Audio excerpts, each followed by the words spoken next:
Oh wait. Oh hey now.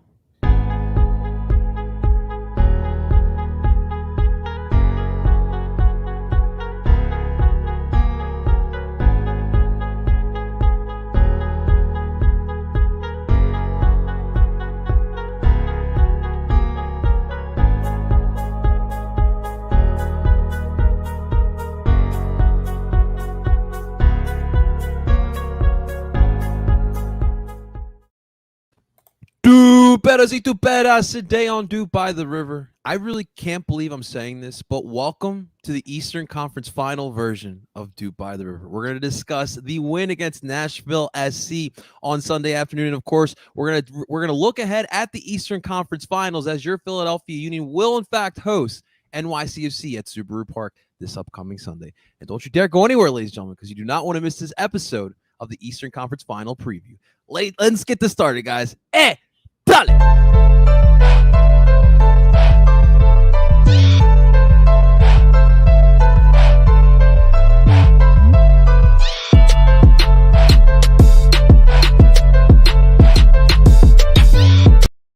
And that is right. Welcome, everyone, to DOOP by the River, the show where we follow everything Philadelphia Union. And, of course, we are brought to you by Philly Sports Network. Before we dive into this historic episode of DOOP by the River, guys, do us the solid. If you're watching this live, make sure you guys hit the like button and subscribe to the channel for every episode of DOOP by the River live. And, of course, if you are more of a podcaster, you like to listen to the podcast, we have that covered for you. We are on PSN Radio. You can find it wherever you stream podcasts, and you can find all of your favorite Philly Sports Network podcasts on there. We're on Apple, Google, and Spotify. Make sure you guys subscribe for all of your DOOP by the River episodes. Ladies and gentlemen, let's introduce to you now our experts in duping who are equally as excited as I am that we got Eastern Conference Finals here, ladies and gentlemen. And, of course, let me start off with our honorary psychic now, Mr. Tim Lovinguth. What's up, Timmy? How you feeling today? I'm apparently psychic. No, I mean Tuesday. I still haven't gotten over Tuesday of when we watched New York City and New England live, and how I was saying I just want Tati Castellanos to score a late goal and then get a second yellow, and then that's what happened. So I mean, hey, I'll take it. Absolutely. We're all going to take that for sure. Not your average call, not a problem. Seriously, thank you so much for tuning on in, my man. And listen, we got a team in Philadelphia making us all proud. So dupe on, my brother. Dupe on.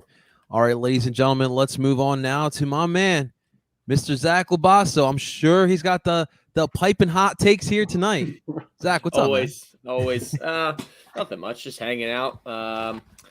Ready to talk about how the Union are going to beat NYCFC, even though they scare me quite a bit. I'm not gonna lie. Even without Castellanos, I think they're a very, very good team, as you saw on Tuesday night.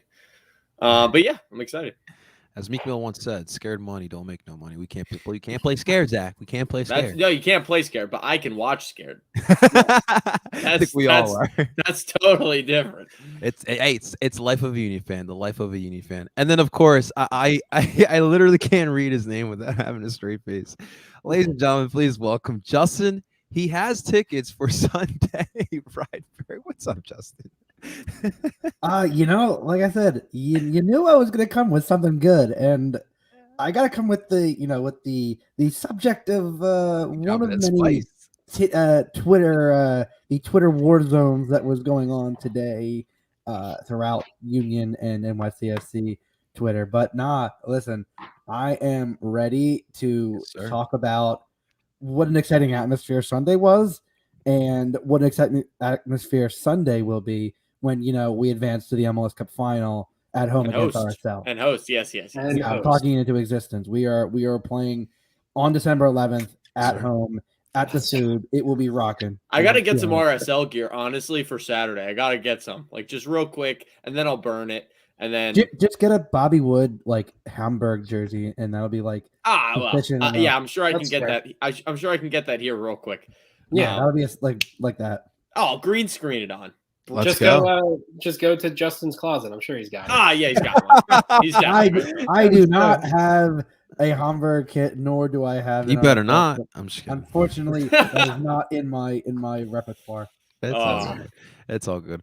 Well, guys, let's start off with this pod. I just wanted to put away a rumor that we heard obviously yesterday, but I think we have to do our due diligence to kind of talk about it. But if you guys did not hear, the rumor that came out was apparently Cincinnati was ready to offer Jim Curtin, number one, buy him out of his contract and bring him over to Cincinnati to be their next manager. Obviously, we know Chris Albright's over there. He's trying to change things up over Cincinnati, and it's clear he's trying to do it the Union way. So what better than to get the manager of the Union, right? I'm gonna just start off by saying this is I don't believe it whatsoever. I believe Chris is called Jimmy, but I believe Jimmy, being a Philly boy, he's fully committed to the team, and if he's gonna leave, guys, it's gonna be to Europe, right? It only has to be. Yeah. I mean, unless Cincinnati's coming with like tons of money. Like, who's the highest paid coach in the MLS right now? Do we know? I would assume Bruce. Yeah, I don't know. Really? I'm not sure, to be honest. I mean, yeah, they would have to offer like a boatload of money to Jim. So much money. And then also to the Union, because the Union aren't going to let a coach under contract walk. It's literally they would just have to buy it out for probably double. Like, they would probably have to pay double what he's still owed, and then also pay him tons. Language in Jim's contract, there is no buyout clause. They're literally just offering Jim. They're just offering the money to the team and hoping that they would essentially hoping that the team would be like, we don't need our coach anymore. Yeah, easy. And we want to play against them twice a season. Because the contracts are with the league, not necessarily solely with the team, because single entity, yay, all that, BS crap. But listen, it's laughable. Like, don't get me wrong, I understand Chris Albright doing his due diligence. His due diligence. Formality, asking Jim. And of course, I'm sure Jim probably chuckled and said, "Hey, Chris, I know what you're going to be asking. I appreciate it." But... I appreciate it. However, I'm going to decline and focus on the Eastern Conference Final. Exactly. I just think and in reality, I'm sure he probably also said, "Hey, can I also talk to Pat?" Because it wouldn't surprise me. That's what I'm confused. Pat Noonan about. is considered That's what I'm confused about. Pat Noonan should be the next head coach in MLS, just based on what he's been able to do with Jim. Like, if you look at the games, Noonan and Jim are on the sideline together discussing tactics and everything else. Like, it's not the whole coaching staff; it's pretty much Pat Noonan as the second-hand guy right there. So, like, why not go coach Cincinnati next year? But that's next. But do we also think that if the Union do win, Jim goes on and then Pat just moves up?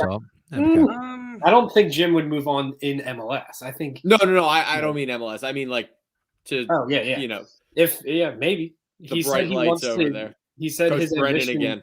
His ambition is to get to Europe at some point in his career. So if he wins MLS Cup and wants to go, if he wins Supporter Shield and MLS Cup in back-to-back years, and then says, now's the time for me to go to Europe. He's in the ring too. He's in the ring too. Yeah. You guys are really gonna make me cry. We were talking about Ali's retirement on Tuesday. You're telling me Jim's gonna leave for Europe, man. I'm gonna be an emotional mess if we. The stars are all aligning for like Ali's on his way out. Oh no. Jim wants to go to Europe. The Union are gonna win the cup, and then they can all leave on the highest note possible. Like that's how. That's true. That's what I see. But this isn't college for all my college football fans. This isn't Lincoln Riley. This isn't Brian Kelly. Jimmy's not walking away to Cincinnati. So I have full confidence that Jimmy's going to stay. But let's talk about his team's performance on Sunday afternoon. Of course, the Union beat Nashville SC in an absolute nerve-wracking game. They haven't made anything easy in the playoffs, but they've gotten the job done. Extra times, like it was literally like deja vu. But obviously, we had the penalty shootout. But in the game, right? So the Union started off really well, right? They had some nice opportunities. They were pouncing. I don't know if you guys heard of course, I love the Alejandro Bedoya, like the pregame huddle. Yes. They have the video. Dude, those get me so amped up. I'm ready to run through a freaking wall watching those things, man.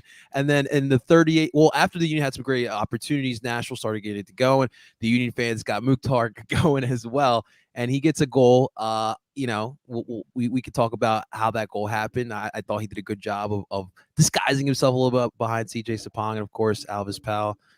He likes Buddy, but he got a nice hit on the ball with his head, 1-0. And then literally right before halftime, the last kick, Gazdak with a little scissor. We got the confirmation on Tuesday, a little scissor, and it went by Willis, and it was a 1-1 game going into halftime. Second half, no goals.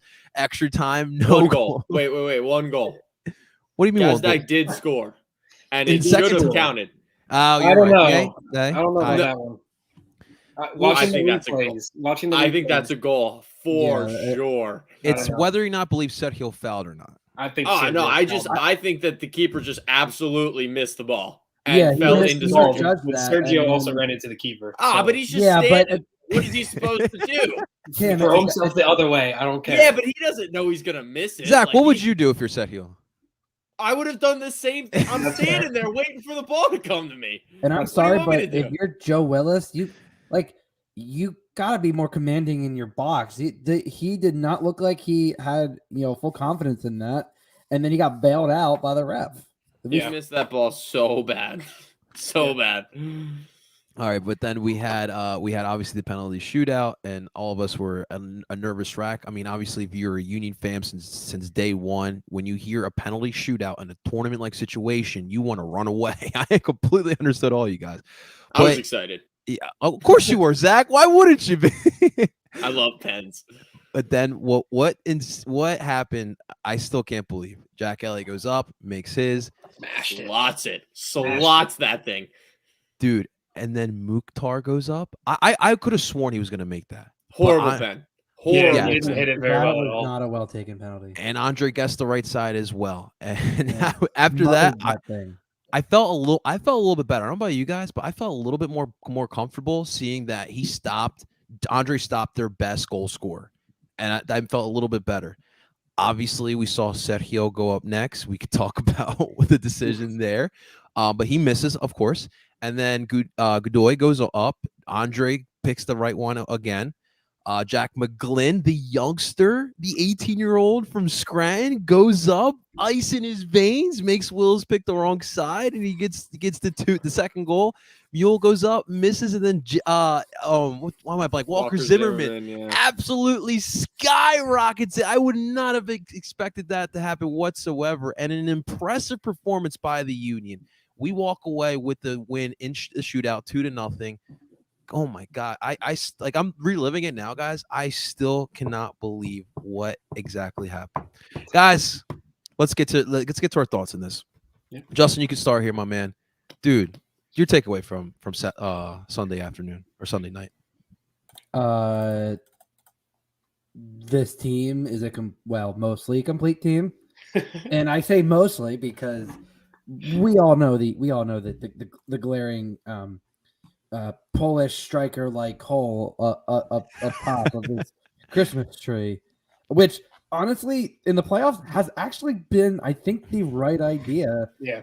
At least to start the games. I'm okay with it, and I think that will be the formation against NYCFC. It's worked before against them. But listen, your defense, outside of a brief lapse in coverage, Flock not closing out, Alvis not closing out on the backside for Mukhtar, your defense played perfect. Andre really did not have a ton to do, outside of a couple small saves. Nothing really too crazy. And I will say your midfield, and again, another spectacular performance from Daniel Gazdag, because I mean he was running this game. He was bringing the ball up with some great passes. The one in particular, which I still can't believe he missed it, was Gazdag taking that ball up and feeding a perfect ball to Sergio. And Sergio, whatever is going on in his head, man has to just stand in front of the net and just from 5 yards away, just shoot at all angles to like get out of this funk. I do not know what's going on. I really hope he works through it. But like the thing about Gazdag, and it's what I've been saying, I said it way before the season, way before Club America. I've been saying it most of the season. He is the 10 you need. It just is going to take a little bit of time. He's a mid-season signing. And he is, since the Club America game, has just ramped up another level and is becoming that 10 that we absolutely need. It's Gazdag season. We still need a damn striker. But, Oh yeah. Preach. But your defense and your midfield played absolutely perfectly. A perfectly executed game, shutting down Mukhtar, which I said this team, for as solid defensively they were, their attack relied solely on him. You shut him down, their attack is dead. CJ does not get service, and they were relying on crosses. And outside of that one cross to Mukhtar, the Union have done a fairly good job of shutting down crosses when you have two fairly large center backs and a goalie in Andre that knows how to, read the crosses pretty well and pluck a few balls out of the air. But yeah, those PKs, I mean, insane. Mukhtar's was just very poorly taken, well saved by Andre. The on-ball Godoy one, now that one had some pace on it, and that one was going inside the post. So that was, first of all, we know Andre's reach. He's got an insane wingspan. Hell yeah. And that guy was perfect. So at that point, 2 saves in, that had to mess with Nashville's head. Yes, sir. And of course, I love that Alex Mule was, of all people, the former Red Bull player. Was like, you could tell he was trying to put it in the top right corner. Andre guessed it, but he also put it right of the net, and it just sailed. Justin almost caught that. And then Walker Zimmerman, that one was just Newland was at least trying to maybe place it. Zimmerman just went in, didn't skip leg day and blasted it into I'm pretty sure it's someone's still trying to fish it out of the Delaware. But honestly, this was the game, as nerve-wracking as it was, this was another complete game from the Union. This is for the little respect that the Union are getting this entire playoffs. This is exactly the type of situation, one-off games, that the Union can grind out. And the difference between the Union and Nashville. Nashville, there's a reason that they had a league tying record of 18 draws. They know how to grind out results. They don't know how to grind out beyond that. They do not have that clinical finisher besides Mukhtar. I love CJ, but CJ absolutely requires service. Nashville did not have another killer in the midfield. That would allow Leal really was non-existent, and he was being shadowed by Elliott or Glesnes, and really had one very weak shot that Andre was easily able to smother. So I think the way the Union defense is playing, it brings me with a lot of confidence and helps me to kind of overlook the fact that our strikers are literally non-existent when the rest of our team is playing well. Absolutely, man. Absolutely. I agree with you, man. Real quick, I wanted to thank Raphael. It was a pleasure having you on, my man. Anytime, my man. Anytime. Thank you so much to Raphael. Zach, did you want to add anything onto that, my man? Yeah. Do you think we could sign CJ, just real quick? Their season's done. Can we just bring him over for the rest of the playoffs? I don't think that's how that works. Well, I wish it was, because that would be great. Because I don't think I've ever seen a forward put in a worse, not even like Casper didn't play bad, because he didn't do anything. He didn't do anything good, and he didn't do anything bad because he didn't do anything. I think he held hands with the center backs the entire match and was just sitting in between them, waiting to get the ball to his feet, which he would then lose if he did. I think he lost pretty much every header except for one to Walker Zimmerman. So that part sucks. I mean, in general, I don't think the Union played great. Besides, like you guys were saying, the first 25 minutes. And Ali should have scored 3 minutes into the match. Yeah. And he passed it to Casper. I'm like, Ali, no. I'd rather you shoot than pass it to Casper ever. Okay. So just for future reference. Brujo really pissed me off on Sunday. Would you believe that? It's so funny. I thought about you, Zach, because what was that podcast?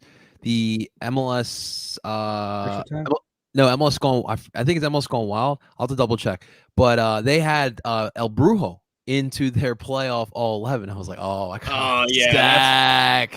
What's crazy is his pass. I'll give him this. His passing was probably besides Gazdag and McGlynn, his passing was probably the best on the team on the day.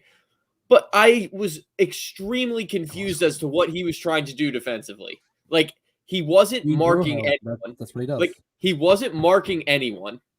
And when a team plays with a 10, usually the defensive midfielder just, sits on the 10. But that was not the case. He also, when we had the ball, just kept running to each of our center backs, trying to get the ball from them.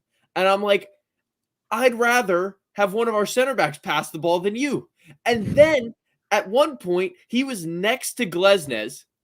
Mukhtar picks up the ball, and Brujo just watches him sprint towards the box. And Glesnes has to sprint all the way over. Oh, yeah.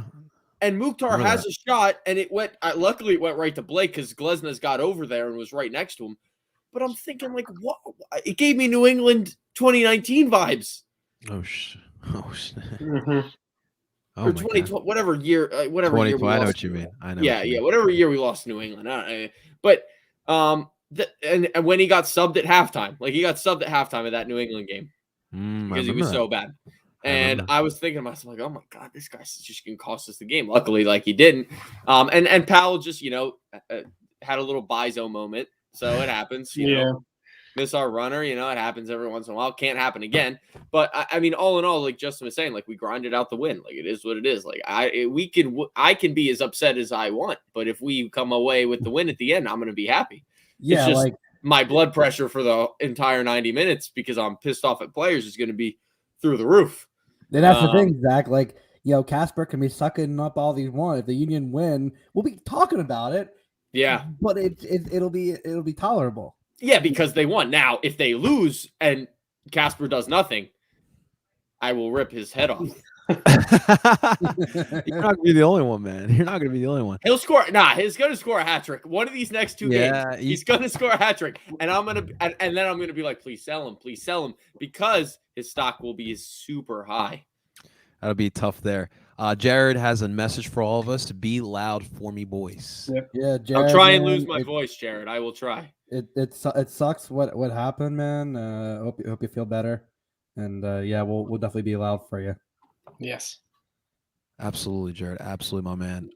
Extra Time Podcast at Union are top 3 team in the MLS. Look at that. We're getting some respect. I mean, they're one of the final 4, so they kind of have to be, right? Yeah. So what are they saying? Are they saying we're 3? They only say that now. It's the one time they talk about the Union, like all playoffs. Like, is that what they're saying? I mean, but probably realistically, number 3 of the top. But realistically, right? Like, to say that we don't have any players worth really talking about besides Andre. You know what I mean? Like, in this, I go back to like the best kids. 11 of the best 11 of the year. Like, Turner was always going to get it. I don't think anyone else on the Union deserved to be in that best 11. I'm sorry. No. Elliot or Glesnes over Miles Robinson. No, Miles Robinson had a hell of a year for I tried popularity contest. That's what it is. You had what, three Seattle players, I get the New England players. Tejan had a baller year. Tejan's so good. So did Carlos Hill, Matt Turner, but like Yaimar Gomez on the side, I'm sorry. He had a pretty good year. I mean, I don't think, besides the center backs, if you want to give one of the center backs a nod, but realistically, the Union aren't because Jim always says it. We don't have the top guys. We just win as a team, which is true. And it sucks because I wish we had at least one of the guys, just one. The thing, though. You have the Union, especially in the last few years, have been a good collective unit. Yeah, you can have those star players, but if they don't mesh well together, a la Ibra, it's great to have that name recognition, but sometimes it's better just to have a bunch of good players, nothing star caliber, but enough good players that work well together, because team chemistry gets overlooked a lot. Yeah. Oh yeah. Tim, any takeaways from Sunday? I mean, you guys pretty much covered them all. But I'll say, for some reason, when we went to PKs, I was the most content I've been with the Union all season, and it doesn't make any sense. I should have been a ball of nerves, but I was like, whatever happens at this point happens. I didn't really realistically think that they would get past this round. And the fact that it went to penalties, and then when Andre saves the first one, I actually was like, okay, we're good now. Everything's gonna be okay. Yeah. No, that was how I felt, Tim. But then watching NYC and New England 2 nights ago with you guys, I was like, this is how I should have felt on Sunday. Like, Yeah, that was no, ridiculous. actually, Like, I was so much more nervous for NYC's penalties than the Unions, which was funny. But no, like, Yeah. it was an amazing game still. Like, the fact that they were able to go 120 minutes against Nashville, only allow Mukhtar the one chance, which he scores. And then, yeah, like, grinding it out. Like, that's what this team does. That's what they've done all year. And it's what they're going to have to do against New York City, even without Tati Castellanos up there for them. So yeah. Yes, sir. Now, do they for the Pens? Do they flip for which side? I think so. think Yeah. so. So we got very lucky. You either pick going first or the Okay, side you want. I would always Yeah. pick. So like, the Union, if you're the home team, you always want. yeah, to for pick in sure. front of Now, your supporters. realistically, Like, I want to go first. literally, like, that's the- always. that's the biggest advantage you can get is putting them in front of your supporters section. Yeah, realistically, you want to go first, but like, yeah, if you can get in front of the supporter section, you're doing that.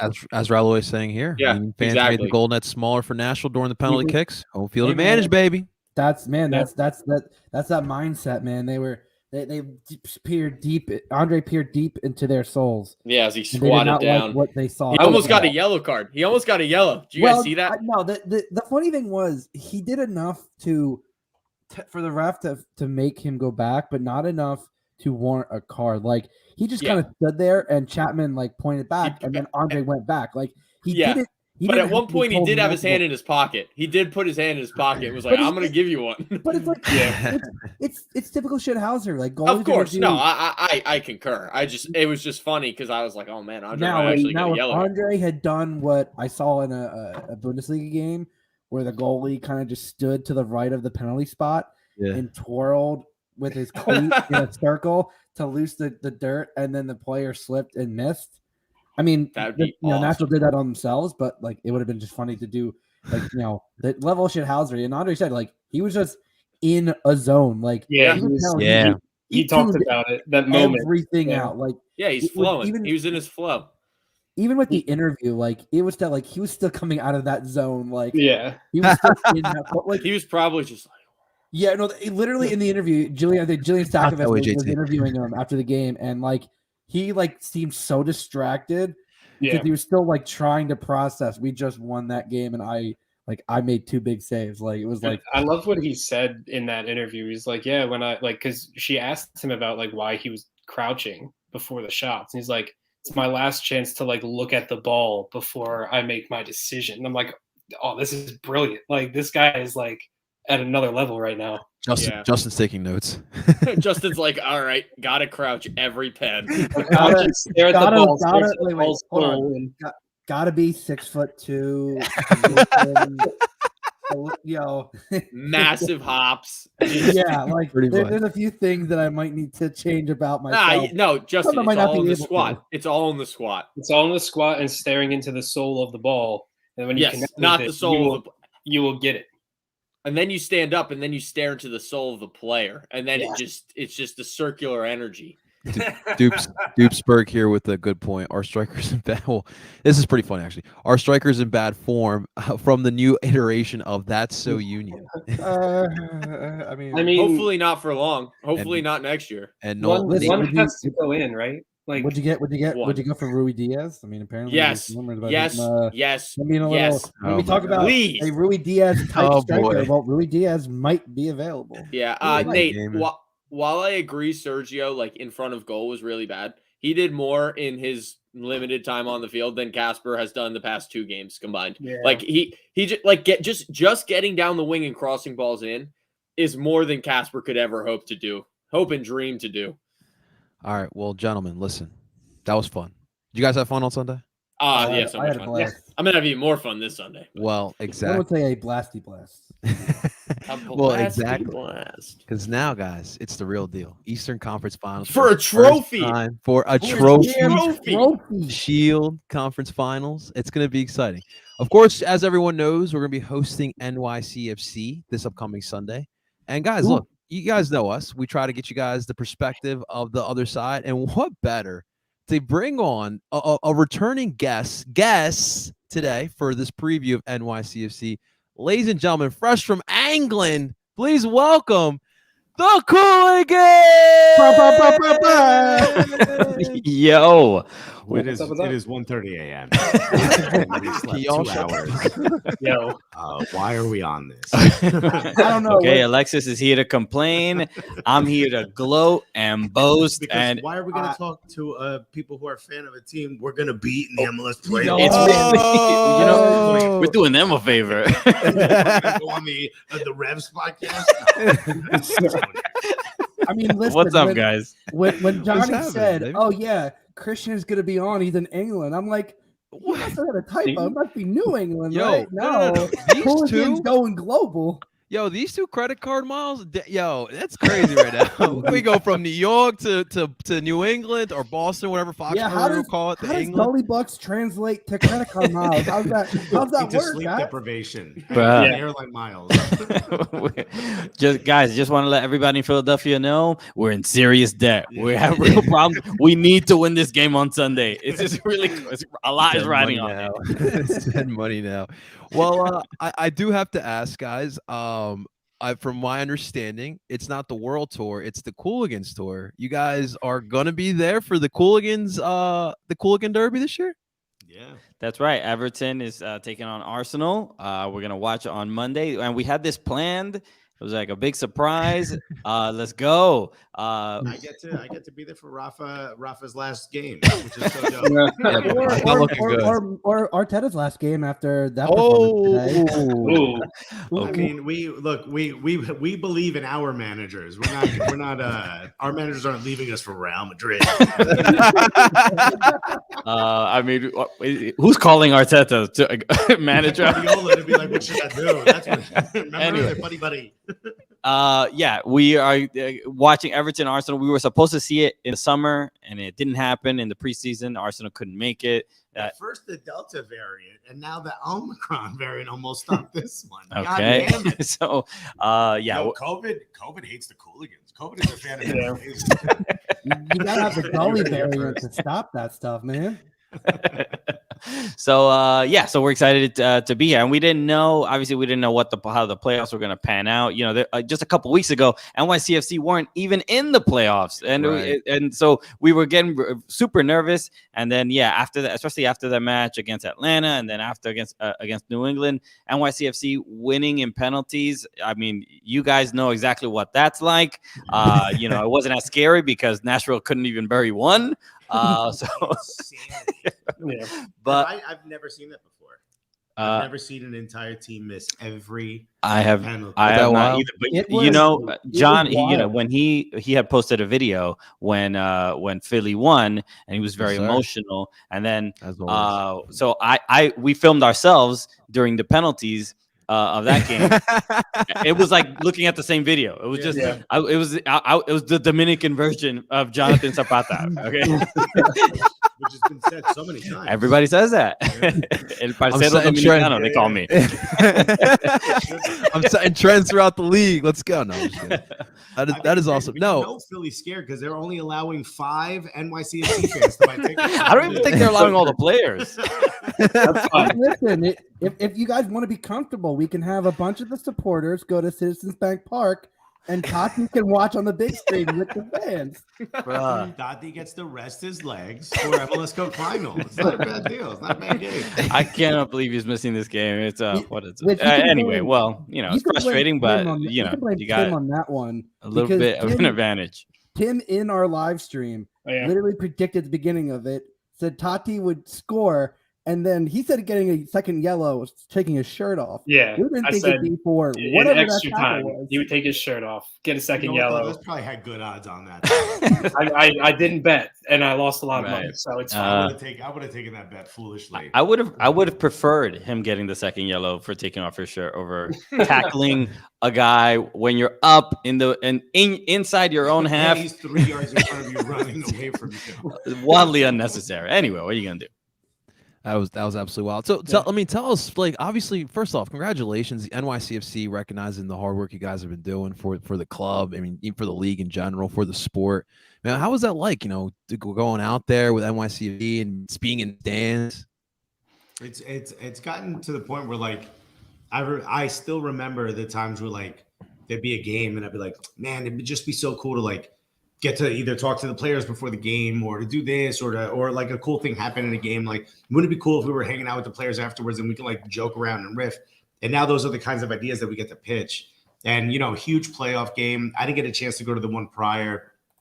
So the club reached out and just thanked Christian for coming and said, hey, we hope you guys can make it to the away match for the next one. And we were both 100% down to go.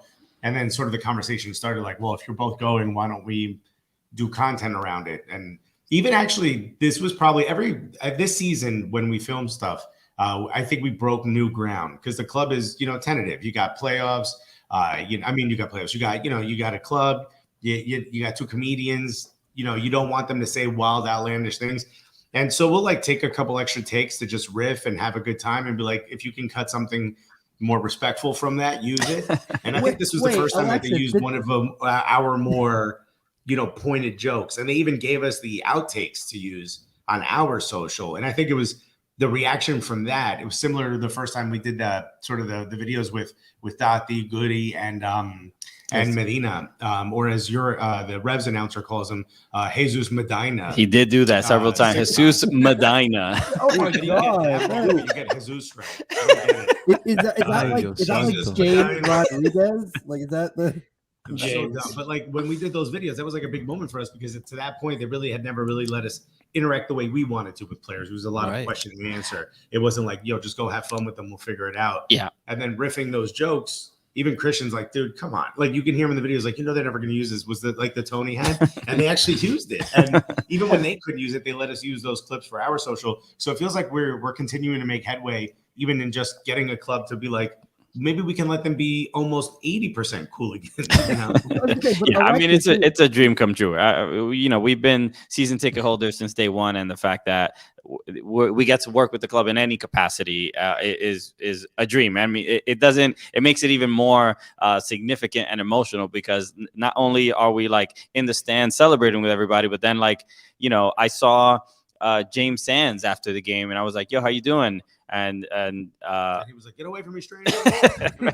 And he was like, "Thank you for being there," and all that stuff. And I'm like, "Yo, that it's like great." I'm like, he knows who I am. It's great. Oh my God. Oh my God. I mean, Alexis, do they know who they're referring to with the wildish outlet? Like at that point, how many takes does it take for you? Just kind of, they go like, all right, can you tone it down like 10, 15%? I mean, they usually will tell us, okay, that was funny, but can you do it so that we can actually air it, Right.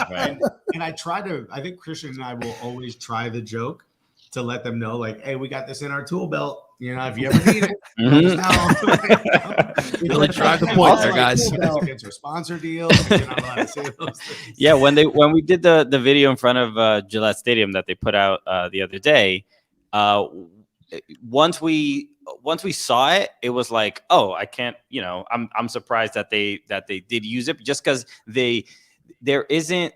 I would say this, like the MLS is probably one of the few leagues in the world that like allows banter officially within the clubs. Like, even right now we're in Liverpool, like there's no banter. Everybody this is serious. It's serious. It's serious life. The only banters are like the advertisements for like the main sponsors. Like they'll joke, like the main sponsor of Liverpool will have like a bit about Everton. Like that's it. Yeah. And those are the sponsors. They're getting in on the joke. But yeah, the clubs themselves don't do stuff like that. So that was like, cool to see, man. Yeah. The more we can, we all get to be a part of the, getting to decide what the American soccer culture is. And if we can help move the needle into like a place where there's more, jokes and roasting, banter back and forth. But at the same time, the Revs released a video through Taylor Twellman saying like, this is a great moment to prove how much we hate New York City. And it's like, all right, that's not banter.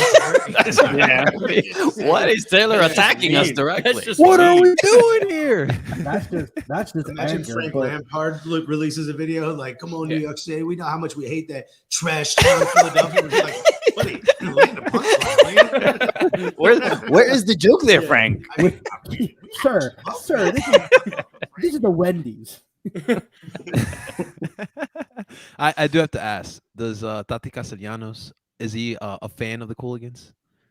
I think so. There was a moment where when we filmed with him, like he was already ready to leave, and they were like, "Well, Dottie, you said you would film with these guys. They're waiting in the training, in like the practice field."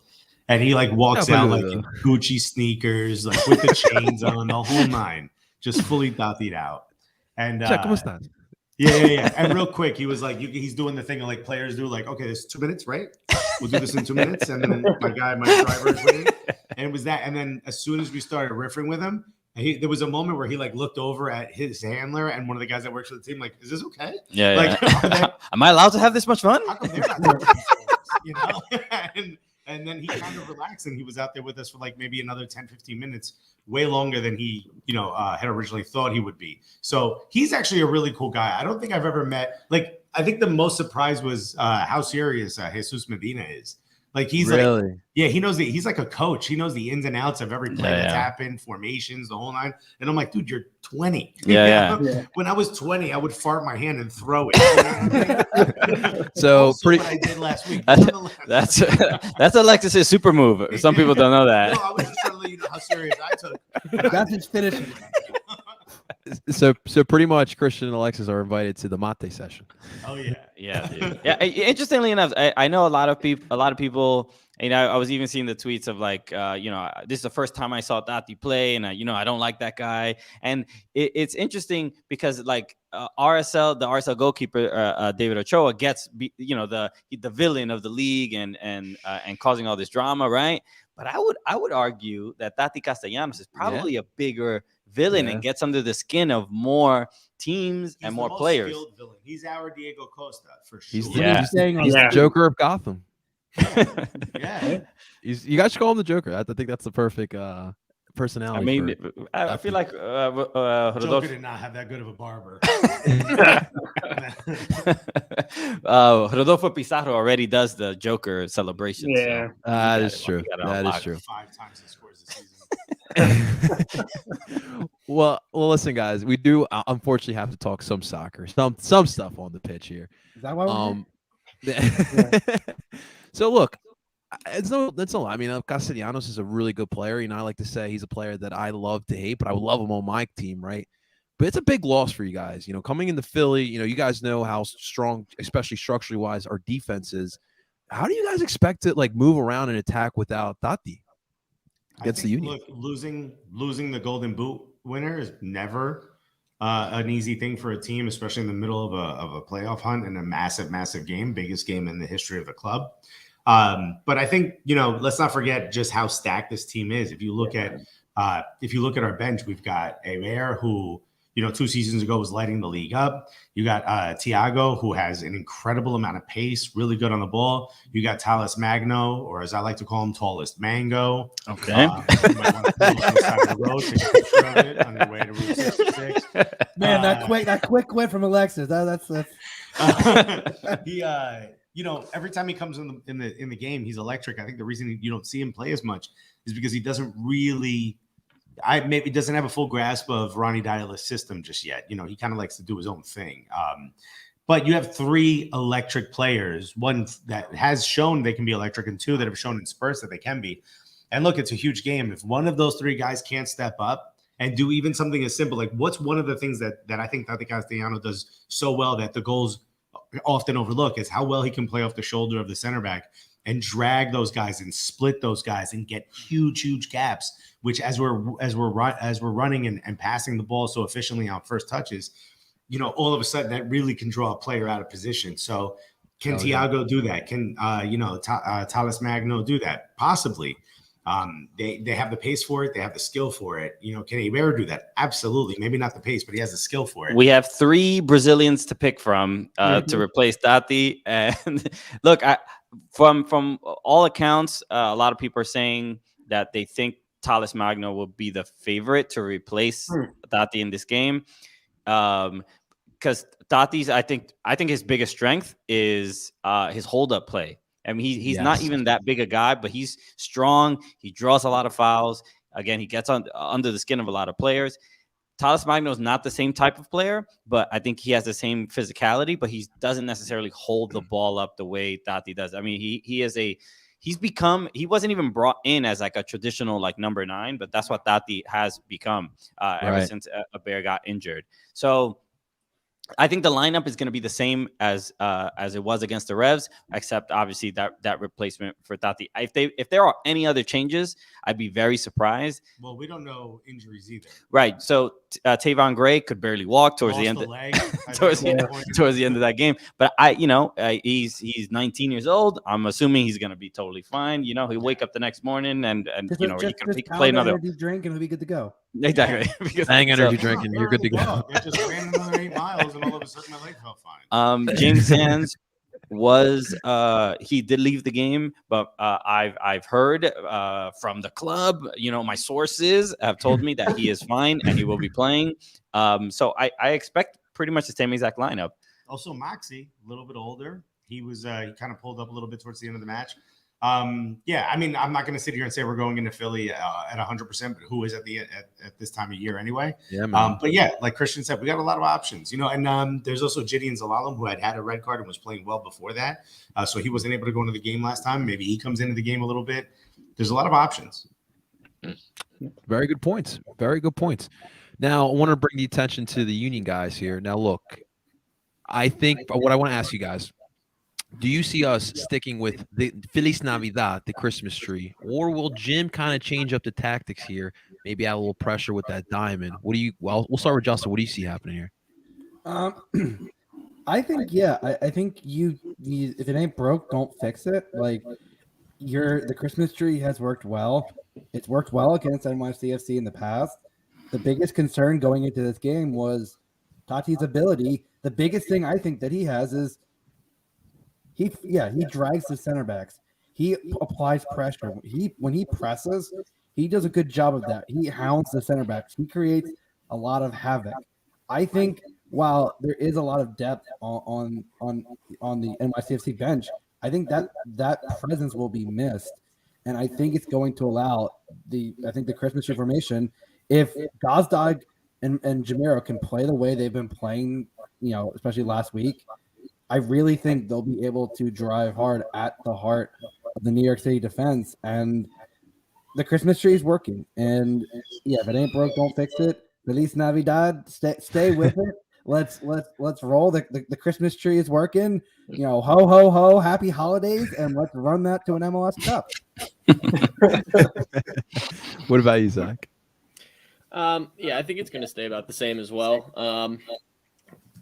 And I mean, the issue that I see that we've talked about endlessly is just our front line, which is basically just Kasper Strzelka, who is not my favorite player in the world. Hat trick season. Yeah, no, it's coming. It's going to happen. I know it's going to happen. Do that. Just say he did like nothing, and then he lights it up. Yeah. No, Tim says it's going to happen. It's going to happen. Yeah. So he'll definitely try and prove me wrong for sure, because we know he listens to the podcast. But yeah, I think that the midfield's been good defensively. They've held down the fort. The back line obviously doesn't let in any goals for the most part with Andre back there. And they just got to stay switched on because, like these guys were saying, like you have Maxi Morales, you have forwards who can come in and cause issues. And if you switch off for a second, like as we saw with Mukhtar, they just punish you. Forwards players like that with class and with talent, they will punish you. So hopefully they can stay, secure at the back, and the Christmas tree holds strong, as Christmas trees hopefully always do. And yeah, hopefully we take it from there and go to the MLS final. Ooh, okay. What about you, Tim? Yeah, I think they're gonna do that, but it all kind of hinges on if Jamiro, Gazdag, and Kasper can actually play a little bit closer together. They've been sort of like disjointed, it almost seems like. If they could kind of connect a little bit more, play a little bit of triangles, and then have someone run off of either Kasper or have Gazdag on the ball and have Jamiro maybe go out wide on the other side a little bit, that'll kind of be the difference maker, I would think, especially if NYC is looking to kind of push their wingbacks a little bit higher, like it seems like they do sometimes in their attack. If the Union get a good counter and have those front three running with the ball, then I would say, the Christmas tree makes the most sense. to start the game at least. And then you see Jim Curtin flip it at the hour mark back to the 4-4-2, bring on Sergio Santos, and hopefully his speed and directness can do something. Like score a goal. Maybe one day. I don't know. Maybe one day. He is a striker, so they don't really score goals for the Union. But yeah, we'll see. Everyone else does. I will say this, guys, the way Jim has kind of treated the playoffs like a chess match, it's been truly incredible. And I think it's going to be a good match because I think Ronnie can do the same thing with NYCFC. Obviously, like the Cooligans mentioned, it's definitely going to be tough. But if you love tactics, you love the ins and outs, the little things, soccer, I think the Eastern Conference Finals is definitely going to bring that for sure. So, look. Cool. You guys know me as a proud Latino. I'm super superstitious, so we haven't been doing predictions. But what I want from you guys, what I want to know is NYCFC will win because of what? Ooh, because they're just objectively a better team. I'm kidding. Well, yeah, fight words. Come out to London, kick some cool to butt. Look, I think obviously there's a lot of bias here, and I'll be honest, for us this is a difficult matchup emotionally because we consider Jim Curtin a friend. Mm-hmm. Jim Curtin, when I got engaged, he sent me a message and said, "Congratulations, Christian! I'm really happy for you." Okay, coach. No other coach has done that. Not even Ronnie. You got a good guy, all right? Coaching your team. But I remember I posted an Instagram story where I found the largest bag of Doritos I'd ever seen, and he messaged me, "Congratulations." At least he's consistent. Listen, you both got blessed by the drip team. No, he's a huge fan of ours, and he's been really supportive of ours, which has been absolutely amazing. And like we said, we consider him a friend. Like I'll text him whenever like something cool happens with sneakers and stuff. Like he's just a great guy. And I mean, I hate to be the reason. This is the worst thing. I don't want this for him, but what are we gonna do? Now he might not come to your wedding.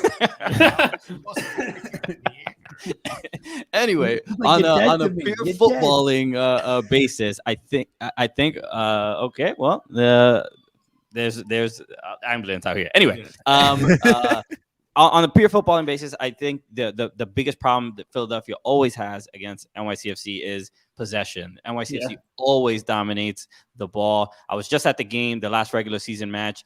We were down a player and still dominated that game. So that is a bit of a concern. Yes, not having Tati is going to be an issue, but I don't expect too many goals from the Philadelphia Union in this game. I think this game goes into extra time. God, just what we need. More extra time. This will be your third one straight. I think this is another extra time game, and this is going to be just a matter of like will and who has the legs left. My main concern: Philadelphia Union have 2 extra days rest.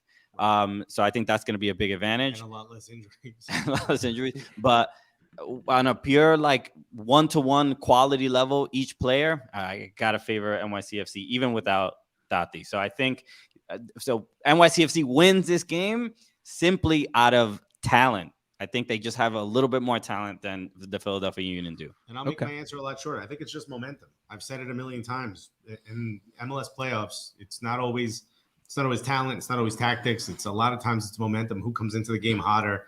I think you saw with the Revs. I don't think there was a team that played as well as I'd seen the Revs be able to play all season. But you take 23 days off, you lose that. You know what I mean? Yes, it took you too long to find it before NYCFC scored, and now you were behind the ball. And they punched back, but we got the last laugh. And I think the same thing's going to happen when it comes to Philly. I think Philly's a great team. You guys are playing really well. There's just no one that has the momentum and the belief going into that game the way NYCFC does. And I think that's going to carry you through. You heard it. All right, Tim. Union will win because. Oof. I mean, they'll win if they can test Sean Johnson. Like that's it, right? Like if you can just keep shooting at him every once in a while, he makes a mistake. I know he hasn't in a very long time, and he looks really good in the penalty shootout. But yeah, I think if this Union attack can actually like pepper the goal, like something will happen, and someone will be able to score a tap in. Maybe it'll be a striker. The place will go crazy. You think the place went crazy when Glesnes scored? wait till a striker scores. Like that's gonna be awesome. Isn't that the point of the sport? No, like yeah, of course. But I think that's the key there for the Union. It's one of their keys is to just get the shots on net and see what happens. They've had a rough go of doing that in their first 2 playoff games. So if they can do it against NYC, I don't see why they can't squeak out the win. I think it goes to extra time as well, just for the vibes. But oh man, I don't know if I can on third. Union pull through somehow because they're able to keep getting shots off on Sean Johnson. Okay, what about you, Zach? Union will win because the Union will win because the back line will not make any mistakes for the entirety of whether it's 90 or 120. No mistakes. Wow. That's how they're gonna win. That's how they're gonna win. Is that a back line with Powell or Mbaizo? I think Powell still starts. Okay. I don't think, especially against an attacking like a team as attacking and as possession oriented as NYCFC, there's no reason why you need an outside back that's going to keep bombing forward and be out of position. I think Powell's way better defensively, despite the error he made against Nashville, and I think that as long as that back line stays mistake free, the Union will win. Okay, Justin. Real quick, I don't want to cut Justin off, but I would say, if I was a Philadelphia Union fan, my biggest concern is Alvis Powell. He looks like clearly the weakest link, so to speak, especially in the. Say it to his face. I would never say it to his face. Just, get a stepladder and say it to his face. So I hope he starts. Oh man, what do you got, Justin? The Union will win because the midfield will control the game. Oh. I think the Union of the 2 teams has the better defensive spine, and the Christmas tree has worked well in the past against NYCFC. And I think without Tati, I think Brujo is going to have free reign to take the little elf that could, Maxi Morales, and put him hopefully in no his, karate in his chops pocket. though. Put him in his little pocket and keep him there all game. I mean, listen, the midfield has been arguably one of the strongest parts of the Union. You know, I would say even attack, because the midfielders are the only ones getting forward and they're the ones creating chances. And listen, we've all seen Ali's. Those pregame huddles. Yeah. Wait, yeah. Christian and Alexis, tell Ali to his face that NYCFC is going to beat y'all, and see what that man says, because his pregame talks are scary. Yeah. I'm ready to do anything when I watch them. But I think the biggest thing too is, I think with Tati out, I think it's going to allow Brujo to push farther up the field, and that'll push Gazdag and Jameer up the field. And the way Gazdag has been playing, I mean, that's dangerous. I mean, he's coming into his own at the perfect time. I mean, you have a number 10 coming in right before the playoffs in that kind of form. The way he's been playing, I mean, listen, he probably should have had a brace against NYCFC. I still think it was a little bit of a weak foul on Willis for that that second goal. But Gazdag has been pushing it. He's been creating chances. His distribution has been fantastic, and he's not afraid to shoot. And at this point, we had some strikers. It's even more dangerous. But I think the Union midfield, even if they don't control the possession battle, which the Union are again in the bottom third of a possession because they are more of a pressing team, the midfield can limit the chances and force them to the outside. I really do, like they did with Nashville. I really do think this will go to extra time. At this point, it's going to happen. It's the Union's just the way it's going to happen. But them going to extra time doesn't really worry me as much, because I know you're going to keep consistency from everyone except for your strikers. But at the very least, you're going to have a consistent 9 out of 10 players. Bing bong. All right. Well, I got one more question for that's our thing. He's a bing bong. I just not Justin, fair. What Justin, do you by say the to way, Joe Byron right now? Justin, by the way, your assumption of Brujo actually like standing next to Maxi Morales is a big one. I don't know if he knows how to do that to an attacking midfielder. I mean, listen, like Alexis has to. We ordered food, and Alexis has to go get it. Yes. So I'm gonna say bye. Pineapple on that pizza, baby. Oh. So real quick, we'll ask you, Christian, your thoughts on the amounts of tickets for the away supporters. You can be brutally honest. The brutal honesty, and this is for NYCFC fans, is if you wanted more tickets, you would have played better in the regular season and been able to host the game. That's Look, thank you, Philadelphia, for even giving us 200. That's really all I could. I don't know. I don't think we have too much of a leg to stand on when it comes to this issue. Yeah, it'd be nice to have more, but it's not the biggest stadium in the world. Okay, but I've been there. It is absolutely rocking especially when it's sold out, and it's going to be what's the word? Not hesitant. What am I looking for? On edge. What'd you say? Hostile. On edge. Hostile. That's the word. It's going to be a hostile environment for NYCFC. So, no, I don't know what the complaint is about. If Philadelphia Union fans want the tickets more than NYCFC fans, then they earn the right to have them. I don't really see the issue here. The funny thing was, it was like they even said like it literally the day. So they were kind of taking pre-orders, but really it wasn't until the game was confirmed. Tickets were sold out almost immediately. Yeah, like it went like that. So like Tim and I have season tickets right near each other. Like that's why we made sure like you lock in that playoff strip like that. You knew if they advanced, it's just going to increase. And, we're getting the coverage in the area. People are like desperately trying to go. Like this is the hot ticket for Sunday. Yeah. And that's awesome. And it feels great to be a part of that. And look, and that is years of work of, Jim Curtin building the team and the owner getting the right players and everything and fans showing up. And, there's always a complaint about like, I don't want to go to Chester and you guys deal with it all the time. You're convincing friends and family to come to the game. So when it gets to the point where families like, yo, I want to go to the game. And we're like, well, you can't. We don't have any tickets left. There's nothing you can do. You should have been a season ticket holder for the last 5 years, and maybe you would have an opportunity. So it's great. I'm excited. It's a shame. I wish I could be at the game, but we're gonna do like a watch party here in England and call it soccer. It's gonna be great. I mean, Christian, when we host MLS Cup, you're gonna be here, right? Like, I'm gonna be forced to go there. I guess. All right, guys. Or who knows? RSL could win. NYCFC wins. Maybe you guys are coming to a baseball stadium or watch the MLS Cup final. Okay, you're more than welcome. Can't wait to see home runs. Awesome stuff.